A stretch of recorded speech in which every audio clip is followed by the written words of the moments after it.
A career in agricultural science is a fantastic way to spend your professional life.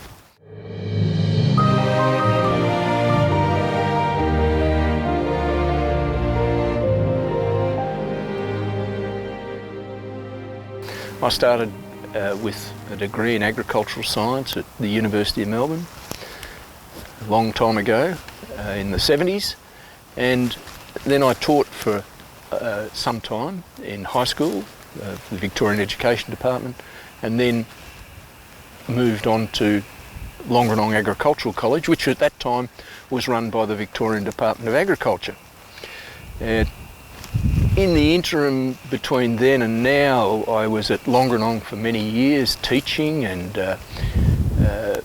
undergraduate students initially, and then more recently in the 90s and in the 2000s, postgraduate students. We established a research centre that was a cooperative centre between the University of Melbourne and Longerenong College and the Victorian Department of Agriculture. And that trained around 40 postgraduate students in agriculture and plant breeding and agronomy and various aspects of crop management. With changes in organisational structures, eventually I moved from the University of Melbourne, based here at Longerenong, to the Victorian Grains Innovation Park, which is managed by the Victorian Department of Primary Industries, now Department of Employment, Economic Development, Jobs, Trainings and Resources, in Horsham. And there we kept going with the research and graduate students, and it was there that, in collaboration with the university and the department, State Department, we established the high carbon dioxide research facility. 2009 I had the opportunity to move more firmly into crop nutrition area with the development of a position as Regional Director for the International Plant Nutrition Institute.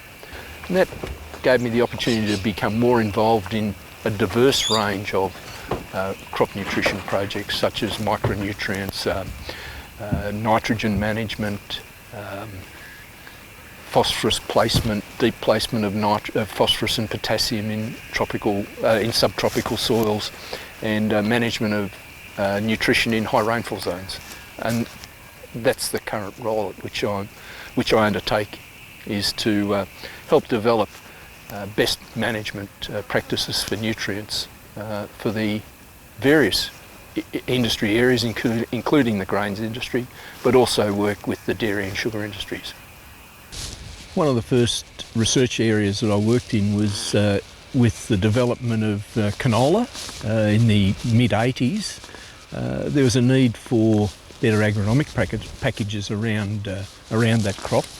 It was coming into our farming system. What I was interested in was to know about the nitrogen management in particular, and how it affected water use. So that was my PhD topic. Subsequent to that, we did quite a bit of work on canola agronomy, nitrogen sowing rate, usually often in association with the farming systems groups, Birchip for example.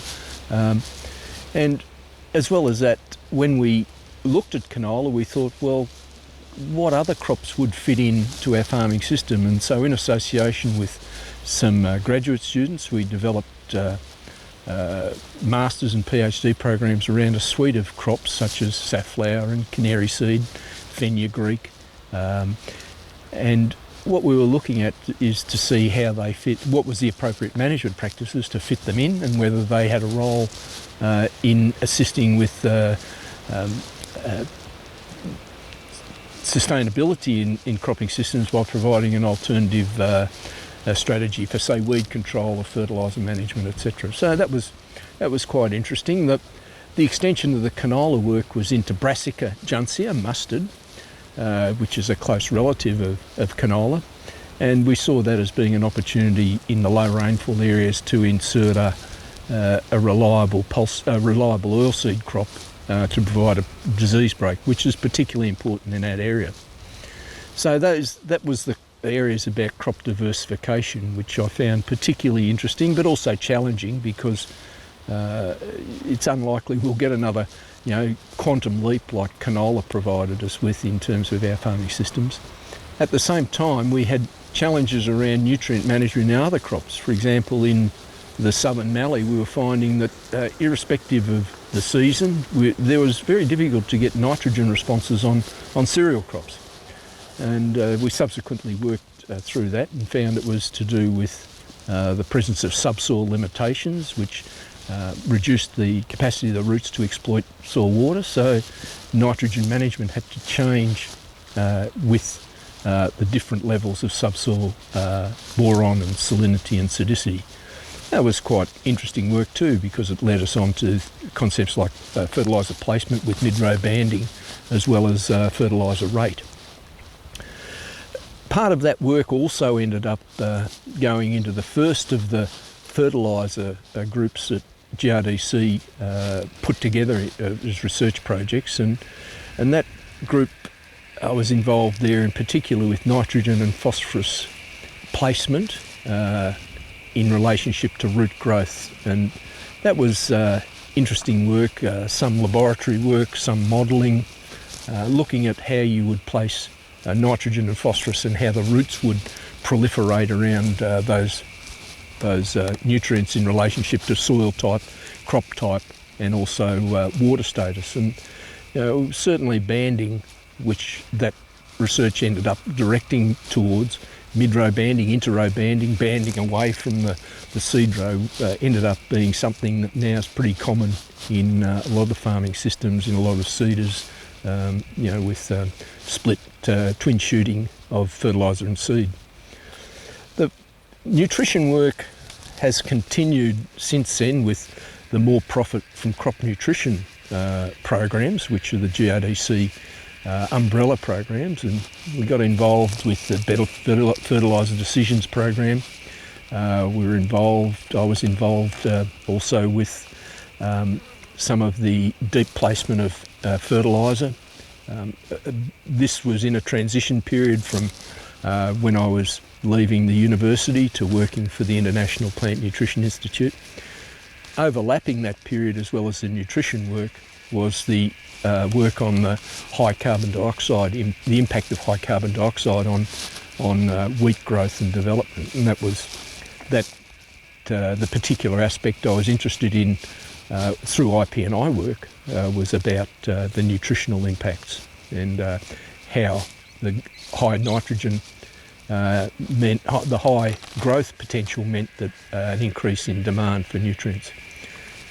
Since that time, I've been working again through the More Profit for Crop Nutrition with collaboration with New South Wales, Victoria and South Australia on micronutrients, with projects led by Nigel Wilhelm.